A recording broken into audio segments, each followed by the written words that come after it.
Betty, it's been so long, hasn't it? I have some huge news to share with you, but is now a good time to talk? No, it is never a good time to talk with you, Angela. You know, I still get angry even just having to be reminded that you exist, so if you don't mind, I'd really rather not have this conversation at all. Wait, what? Now hold on for just 1 second there. I mean, you haven't heard from me in years, and this is the way that you choose to greet me? Don't you think you're being just a little mean? Are you telling me that you've already forgotten what you did to me? I thought we were friends, or at least friendly, and you stabbed me in the back. You have really got some nerve coming to me asking if I want to catch up about your life. Oh, but that was already 2 years ago. You really have got to get over these things, Betty. I mean, what is there even left to be mad about? It all happened so long ago. Well, I don't care how long ago it happened. I am never, ever going to forgive you for what you did to me. I mean, our daughters used to be friends at preschool. I thought that we got along too. You were always someone I felt like I could trust. But then you had to go and steal my husband away from me. Surely you can't still be hung up over all that, right? I mean, I know I probably shouldn't have done what I did, but it's not like you can really blame me for going after something that I wanted, right? That isn't true, though. You were always trying to go after my husband, and you know it. You were probably just pretending to be friends with me, too. Also, you could get to Dave. In fact, you even said as much to me before, don't you remember? Right, but what I'm saying is that Dave was a serious catch. If you don't think there were going to be women out there interested in making him theirs, then that's on you. Besides, I was a single mother. You have no idea just how tough I had it. And then when I met Dave and found out this handsome man also had a good-paying job, well, what was a woman to do? So yeah, I was trying to steal him away from you for a while, but it worked, didn't it? I knew talking to you like this was a bad idea. Just reading these messages is already making my blood boil. But anyways, Dave is your husband now, and I don't see why I should have to know anything about your lives. So if you'll excuse me, I really must be going now. But wait, you can't leave yet. I haven't even gotten to talk to you about my big news. You see, the thing is that yesterday, Dave passed away. So anyways, I just wanted to let you know that I'm a single mother once again. Wait, are you serious? Dave is dead? Yeah, he had been complaining about some kind of chest pains for a while, but then he was also complaining about always being too busy with work to go and see a doctor.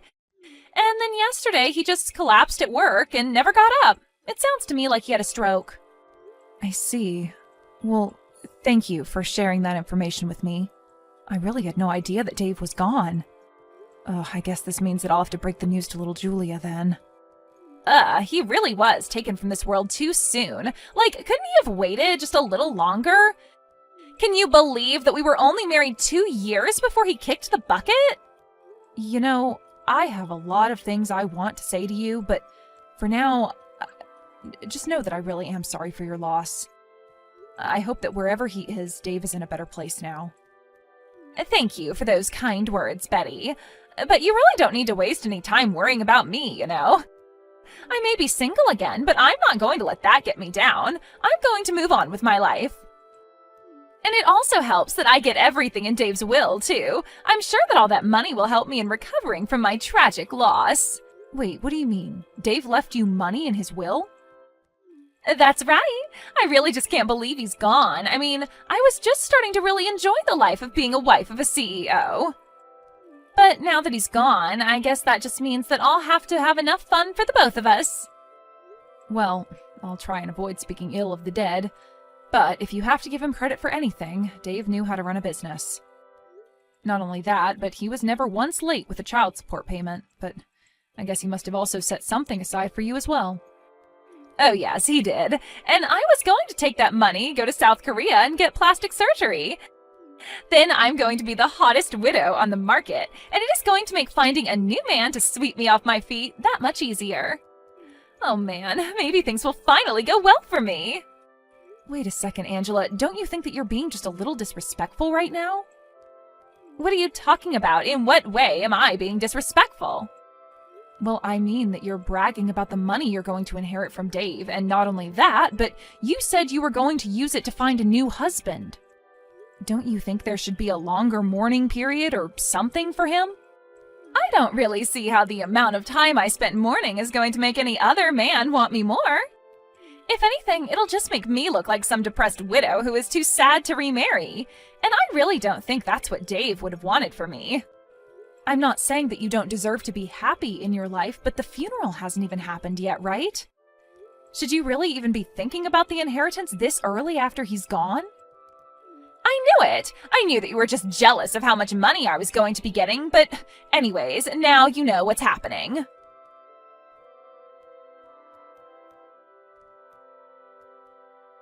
Hello, is this Betty? We met once before, but I'm not sure if you remember me. I'm Thomas, Angela's son. Oh, Thomas, of course I remember you. You were just a bit older than Julia in elementary school, weren't you? I just wanted to say that I'm very, very sorry for your loss.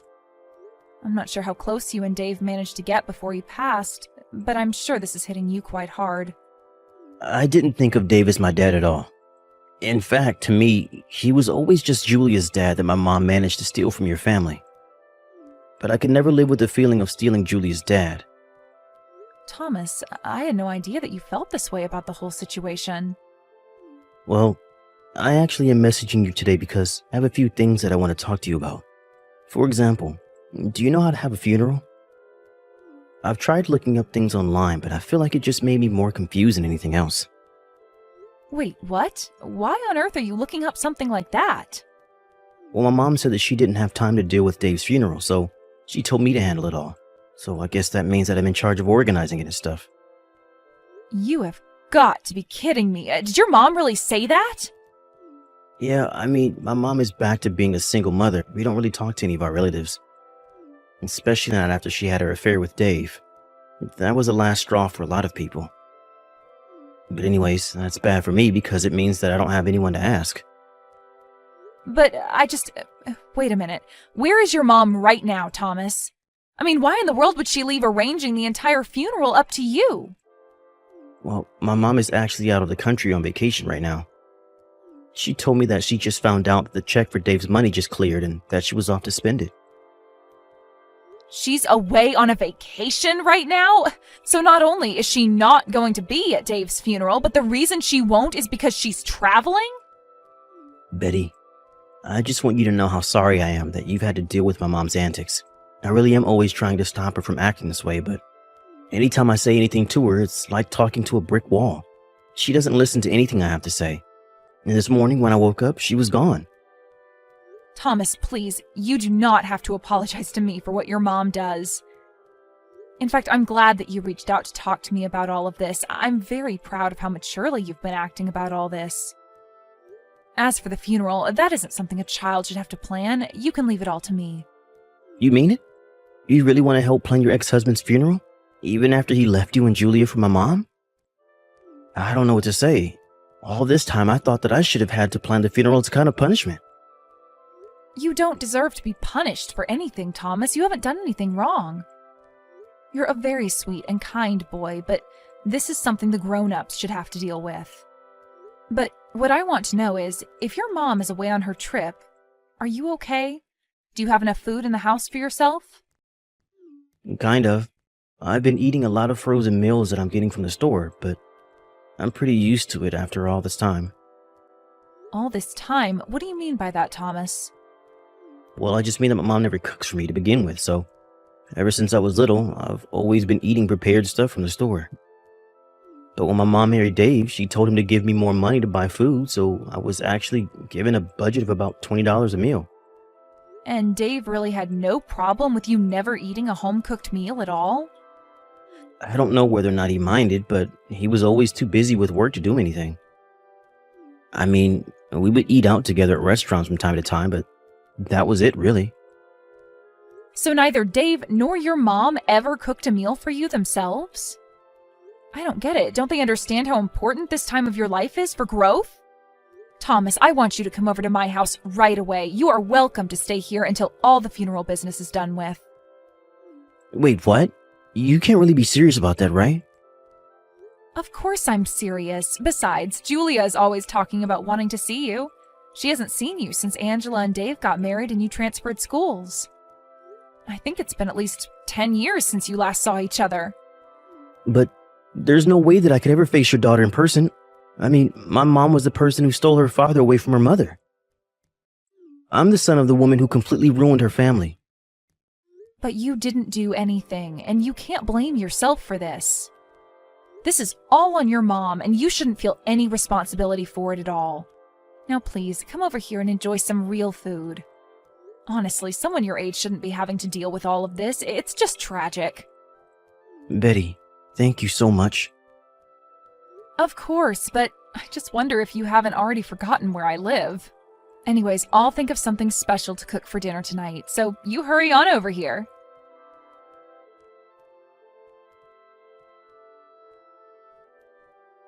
I heard that you stepped in for my son and ended up organizing the whole of Dave's funeral. Even to the end, I guess you never really were over him, were you? Why else would you step up and take over for Thomas like that? You have got some nerve asking me that. Why in the world was it up to your son to hold the funeral anyways? I mean, he is barely a teenager. There is no way he would have been able to do all that by himself. Honestly, what in the world is the matter with you? Didn't you feel a need to pay your respects to Dave at all? What more do I need to respect him for when I have all of his money? You really are a rather sentimental person, do you know that? And just what is that supposed to mean? I mean that you did all of this for Dave when you two aren't even married anymore. I certainly hope that you didn't hope to get anything from me by doing this. Because if you think that I'm going to share a penny of what Dave left me, then you are very, very wrong. Oh, please, do you really think that that's why I stepped in to help your son? I am really getting sick of all your wild delusions, Angela. Here I thought that you would have wanted to show some kind of emotion to Dave's memory, but instead I'm the one having to host the funeral all by myself. There you go, trying to guilt me into giving you something. I knew you would try this. But unfortunately for you, it isn't going to work. I've already told you that you aren't going to see a single penny. Dave's inheritance is all mine. So don't bother trying to kiss up to me. It won't work. You do know that Dave and I never actually got a divorce, right? And just what is that supposed to mean? I mean that had we actually been divorced, then you would have the rights to his will. But the fact is that Dave and I never finalized the divorce, so we were just separated. But legally, we were still married. So basically, I have a much stronger claim to his estate than you do. What in the world are you talking about? That doesn't make any sense. Dave and I were married for 2 whole years before he died. That's the reason why I stole him from you. Besides, I know for a fact that we signed the wedding documents and everything. But did you actually see Dave ever take them to the courthouse for processing? Of course I didn't. Why would I both need to follow him all the way there? I signed the papers. That means we're married. It really is as simple as that. After we signed the documents, I left it all up to Dave to take care of. Well, then I think that Dave might have tricked you because you two were never married. You really have no idea what you're talking about. Do you know that? Oh, I'm afraid that I do, though. You see, I never forgave either of you for your affair. And one way that I got my revenge was by refusing to divorce Dave. It would have been so easy to just sign the papers and be done with it, but then I knew that that would make things even easier for him. I still carried around my grudge against you two, so I never ever signed any kind of divorce papers. You have got to be kidding me! I am not at all, and Dave knew he had no choice but to go along with it, since I could have taken away his visiting rights to see our daughter. I told him that if he and I get divorced, that he would never ever see his daughter again. You did what? But this doesn't make any sense. This is the first I'm hearing of any of this. Well, now you know that for the past 2 years, your so-called marriage to Dave was all a lie. But surely the courts would have seen that we were together. I'm afraid that it's not a matter of that at all. Dave's will lays out quite explicitly that his wife is to get everything. And that would mean that it all goes to me. It doesn't really say that, does it? Surely there's got to be a mistake here. My name has to be on that somewhere. There has to be a version around here with my name on it. Well, you said he died suddenly from a stroke, right? So what makes you think he would have even made something like that?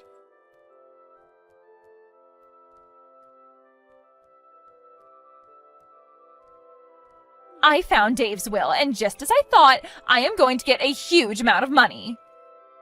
You mean you found a new version of the will? That's right. He said that even though we weren't married, he wanted to leave me everything as a way of apologizing for lying to me. I see. Well, if the document is really real, then you have to go and get it notarized. That way it can be used legally, otherwise it would just look like you were trying to pass off a fake document as the real one. And that is a very serious crime. Wait, hold on, is that really true? You mean I can't just show them this document that I found this morning?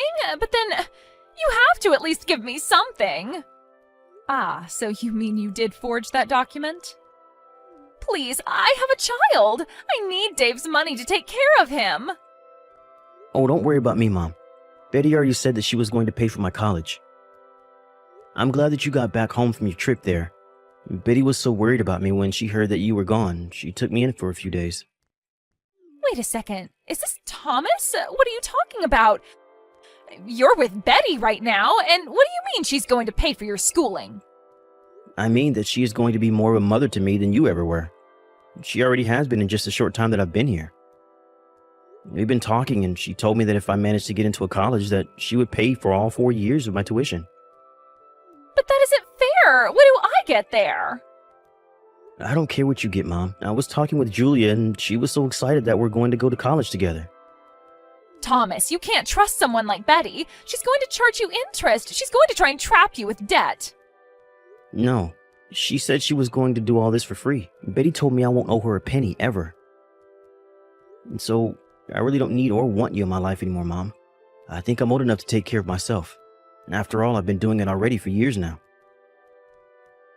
How dare you talk to your mother that way? What is the matter with you?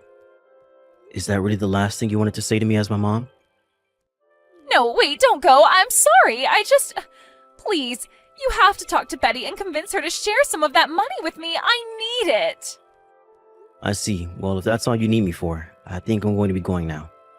Have a nice life, Mom. Don't reach out to talk to me ever again. Wait, no, Thomas, come back. Please, you can't just leave me like this. I'm your mother. Can't you see that I really need help right now? Please, you have to come back. Thomas!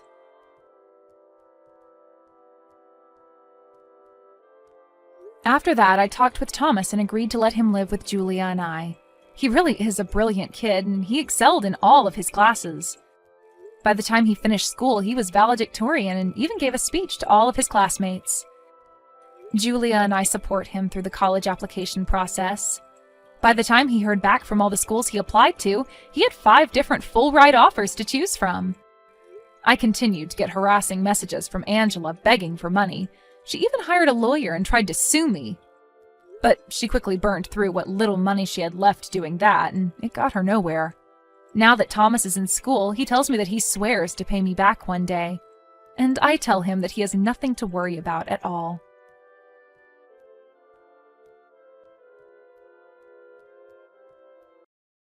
Hello, Isabel dear. What are you doing right now? I'm at work right now, Mrs. Gunther. Is anything the matter? What? You have work today too? Why's that? Oh, what do you mean, why? I work most weekdays, and it's not something I have control over. I've told you this numerous times before. Oh, is that so? Didn't you tell me you work 4 days a week? That's right, I've told you that I work most weekdays, Mrs. Gunther. More specifically, I work on Mondays, Tuesdays, Thursdays, and Fridays. Did something happen? Oh my, this is a pickle. I suppose that means you're not home at the moment? No, I'm not at home right now. What's the matter? I'm having a crisis, you see. What? Could you please tell me what exactly happened? I understand you're having a crisis, but I need some details. Without them, I can't make a sound decision about what to do, you see. What happened? I'm waiting in front of your house right now as we speak, and the door won't open. Don't tell me you locked the door. What? But of course it's locked. No one's inside the house right now. Who wouldn't lock the door to their empty house? Always. Is that so? Oh, this is bad. What's bad, Mrs. Gunther? Come now, can't you see I can't get inside the house? Mrs. Gunther, for the last time, why did you come over so suddenly? I can't leave the door open for you unless you contacted me beforehand. Plus, I'm still at work right now, and the children won't be coming home for a while. I'm afraid there's nothing I can do. When are you coming home? I'm getting off work at 4 o'clock today, then I'll go grocery shopping before heading back, so it'll probably be around 5 o'clock when I get home. I also have to pick up the children from kindergarten. Oh, gosh, seriously, what am I supposed to do then? What do you mean, Mrs. Gunther? We simply can't let you inside today. How about going back home for now? No one will be coming home for a while. Why would you say something like that? Because it's the truth, isn't it? It's just too much to ask for is all. You're making everything worse. But like I suggested, why not just go home? The only other option is to kill time until 5 o'clock. I think I should have my own key to the place too. It's only a bother that I can't get inside the house. Oh, I'm sitting down at a nearby park. But honestly, why does December have to be so cold? I just know I'm going to catch a cold. Well, in that case, how about you spend some time in a cafe or something? Oh, I can't do that. Why not? I don't have my wallet with me. Why don't you have your wallet? I'm telling you, everything will be better if you go back home. I don't want to. Mrs. Gunther, be honest with me here. Did you run away from home again? Yes, I did. And I'm not going back to that house of lunatics. From now on, I'll be living with you and my son's family. I also sent a message to Trent, but I think he's working. He's not responding. So I sent you a message just in case. So could you call it a day here and come get me? Excuse me? I can't do that. It's a part-time job. I get paid by the hour, so I don't want to leave early. And what exactly do you mean when you say you're going to live with us? I don't want to live with that bastard anymore. It was a big mistake to marry someone like that. I hope we'll have a great life together.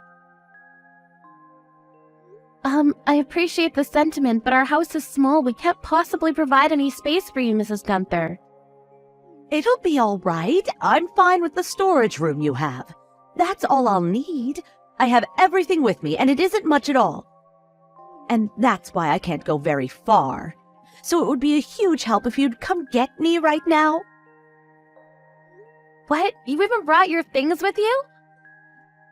Yes, I did. It's different this time, I say. You said the same thing every time you ran away from home. I'm completely serious this time. That's why I brought everything with me. That still won't help you very much. The storage room you mentioned is now the children's room for Anna and Clint. I can't make more room. We really can't give you a place to stay. I'm sorry, but please ask someone else to let you stay. You know I don't have anyone else. My other son's house is in another state altogether. And how do you propose a poor old woman without her wallet can make her way over there? I've nowhere else to go. But we really can't do much. Trent is my son, you know. I mean, of course. He's being dragged under your thumb, but he's in fact a very kind boy, you know. There's no way he's going to turn me away from his own house. Perhaps he won't, but like I said, I'm still working. I can't help you right now. Nor can we give you a place to stay. We don't even have a couch for you to sleep on. We truly cannot help you, Mrs. Gunther. My. You really are a stone-cold person, Isabel. Perish the thought. I'm only being realistic, you see. Additionally, when you've run away from home in the past, you always wound up going home before dark, haven't you? Perhaps this is no different? You merely had a quarrel with Mr. Gunther, right? It is different this time, I say. I'm not living another heartbeat with the likes of him. That piece of trash just ignores me, you see. He doesn't listen to what I tell him. I don't want to care for him anymore. You understand, right? Sure, there may be times like that, but you are married to him. You've lived so well and so long with him up until now. I've no doubt you'll get through this. And what do you know about what I'm going through? Trent's now a kind gentleman, thanks to me and my parenting. So you two never have quarrels now, do you?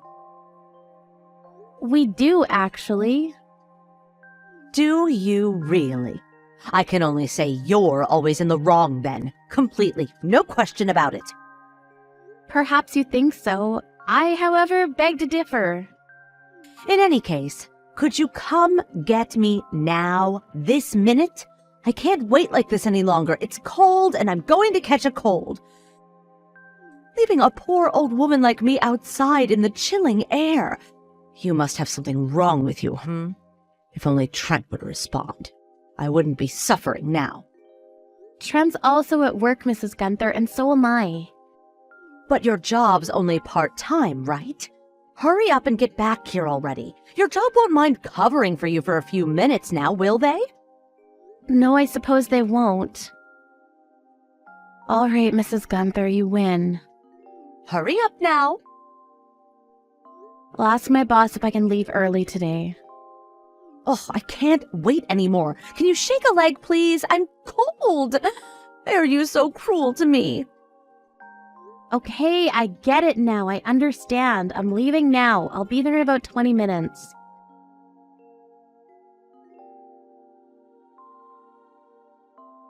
Good evening, Isabel. I'm sorry about today. No worries. Who would have thought my husband would come to get me that quickly? I was surprised. But I suppose that helped you out too, right, Isabel? It sure helped me. It was really cold outside today. I was sure I would have frozen solid if he hadn't come so quickly. Is that so? I see you called me a few times, but I was in the car and I didn't notice. Is something the matter? You've really done it this time, Mrs. Gunther. What? Do you realize how long I was searching for you in that park near my house under the cold, bleak sky? You did? But why? You pressured me with those messages of yours and you made me leave work early. I was worried sick that something had happened to you. Is that so? I didn't think you'd go through so much for my sake. You're much nicer than I ever thought, Isabel. I blame my judgment. Trent's such a kind boy, but you're not that bad yourself, dear. My honest mistake. And that was the last time. What? What do you mean? Don't message me about such BS ever again. I'm so confused, dear. It's a huge bother to me. What is? Don't what is me, Mrs. Gunther. I left my job early, just so that I could play along with your stupid game of runaway, you know. This was never a game, dear. I was serious. It was a game, Mrs. Gunther.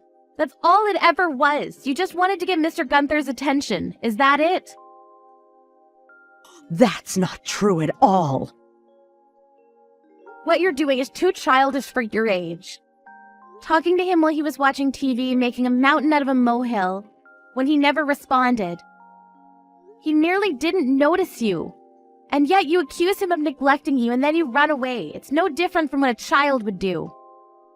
And how did you know about that? That's rude in any case, dear. How about you learn of it from Trent's kind nature, And about Trent, he called Mr. Gunther and told him everything. Huh? What are you talking about? Everyone agreed that in the event that you run away from home again, no one will come to your aid ever. What? If you run away again and then contact us about coming to take you home, we will only ignore you. And by the way, even Mr. Gunther won't come for you. I suggest you don't run away from home again, Mrs. Gunther. It's about time you grew up.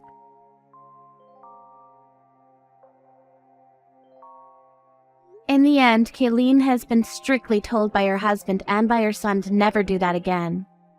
It was time she learned to tolerate other people's simple mistakes and not make things so dramatic. Kayleen got upset at this and went on to run away again, but just like the warnings, no matter who she contacted, be it Isabel, Trent, or her husband, no one came to her rescue. And she wound up finding her own way home after a few hours. Hopefully she understands now and becomes a bit more like a responsible adult. Hi, is this Veronica Ford? Yes. Who is this? It's Leo from Triple O Co. Limited. I'm contacting you for the final interview. Oh, hi, Leo. Thank you for contacting me. Are you ready for the final interview? Nervous, right? Yes, I am. But I will do my best. You don't need to be that nervous, because I'm pretty sure you'll get the job. Oh, thank you, Leo. I'll be praying for you tomorrow, because I want you to get the job. Please, come to the same office as last time at 1 p.m. tomorrow, okay? The executive director and I will be doing the interview, but I wish it was only me. What do you mean? If I did the interview myself, I would definitely accept you. But if the executive director is there also, I can't talk to you about some personal stuff. I'm aware that talking about personal stuff is inappropriate for an interview, so I'll be happy to talk about it after I get in. I really like that about you. I'm actually single now, so... Okay? I could tell you about our bank secretly. So can you think about me? No, thank you. You're creeping me out a little. You're still a college student, so isn't it better for you to learn things? I can teach you. See you at the interview tomorrow, Leo. I need to prepare things for tomorrow. Your final interview is tomorrow, right? I know you're nervous, but good luck. Thanks, Mom. Thanks for your support, but I don't know. I might get offered, but the person who's going to interview me tomorrow is kind of creepy. Oh? What kind of person is he? It's hard to explain. Maybe I'm just young and not used to a person like him. Let me know if there's anything, okay? I'll check on him. You don't need to do that, because I'll get the job if I say your name, so I'll deal with it by myself. Oh, that's true. Sorry about that. I mean, if you are okay with it, then that's that, but if something happens, then please let me know. I will do something about it. You're scaring me. Anyways, don't worry about it. Since you're my only daughter, please let me help you. Do you understand my feelings? Of course I do, Mom. Anyways, good luck tomorrow. Let me know when you're done, okay? Okay. Thanks for the chat. Can't believe that a person who was raised poorly and by a single mom came here. Excuse me? There's a limit to what you can say and not say. I'm so surprised that an idiot like you made it to the final interview. Wow, you're so rude! You decided to not give me the job as soon as you knew that I was raised by a single mom? What's wrong with that? People who are raised by single parents are not going to get the job. It's simple as that. Is this like your company's rule or something? It's common sense. You're such an ass to discriminate against someone based on how they were raised. You can say that as much as you want about it, but it's a waste because you didn't get the job. I was going to give you the job because of your looks, but you have no common sense and you were raised poorly. You're not worthy to be my wife. What? Wife? All I did was go to the interview. Are you serious? People like you will only get jobs with looks, because I don't think you have the brains. You think it's okay to discriminate people based on how they were raised? Is your company okay? Actually, are you okay, Leo? Well, our bank is big, so stupid people like you will not get the job. If you underestimate me, then don't ever come back again. I didn't expect for you to say these kinds of things. You shouldn't make fun of me, you know. Why? I think you're the one that was raised poorly. Look at the way you talk. Yeah, whatever. My mom wants to talk to you. What? You're involving your mom with this? How pathetic. We're not in kindergarten. My mom's name is Valentina Ford. Does this name ring a bell? I think she's your bank's major shareholder, right? Major shareholder? Wait, hold on. That Valentina Ford? She's your mom? Yes, I told my mom everything you said to me, so you and the bank are in danger right now. Wait, are you joking? Nope. My mom said that she will not use your bank anymore. You're screwed. Wait, can we do the final interview again? I'll take it all back. Nope. I wonder what will happen to you. I am so sorry for making you upset by saying unnecessary things. Do you think you can come to the company so I can talk to you about this? No? Why would I go? You wanted to work at this bank, right? I truly apologize for what I said to you. So can you give me one more chance? Let me guess. You're suddenly nice to me because you're facing problems, right? Yes, I'm in big trouble now. Actually, the bank is. Your mom sold a large number of shares, so we're in big trouble. I will offer you the job, so can you come back? Absolutely not. I actually found another job, so you guys don't matter to me anymore. Bye! Wait, please. If I knew you were Mrs. Ford's daughter, I wouldn't have acted like that. All I did was tell my mom the truth, and she did what she had to do. This happened because you came to the bank for an interview in the first place. Maybe your attitude is the problem. Also, I have questions about the weird chat you've been sending me. I wanted to help you. Help me with what? Everything you said to me was unacceptable, and I will not forgive you. I told you I didn't mean to say those things. I'm held responsible for the bank loss, so I'm screwed. What should I do? Well, everything is your fault, so why don't you take responsibility? Okay, I will let you be my girlfriend, so can you do something about this? Sounds good. Tell your mom that you will marry me or something so she can use our bank again. That's the only way I will be fine. You are also able to marry an elite banker, so it doesn't sound bad, right? You're a piece of shit. I already have a boyfriend, so I don't need an old guy like you. Stop looking down on people and start your life over or something. Leo was heartbroken by me, and he got disciplinary dismissal for causing a loss of hundreds of millions, and also had to pay compensation for damage. This is all because of what he said to me. He got despaired by this, but everything is his fault. His life really sucks now because he got fired and is in debt right now. He should have thought a little more before he opened his mouth.